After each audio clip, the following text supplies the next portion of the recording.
Berdasarkan kitab Sirah Ibn Hisham dan Uzd Al-Ghabah, Ammar bin Yasir adalah antara sahabat awal yang memeluk Islam.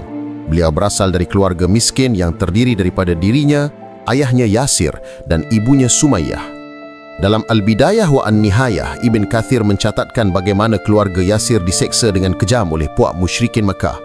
Ammar dipaksa berbaring di atas batu panas terik, ditindih dengan batu besar dan disebat tanpa henti. Namun dia tetap mengucap 2 kalimah syahadat.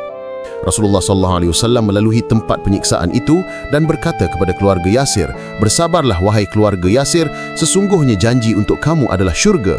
Hadis riwayat Al-Hakim.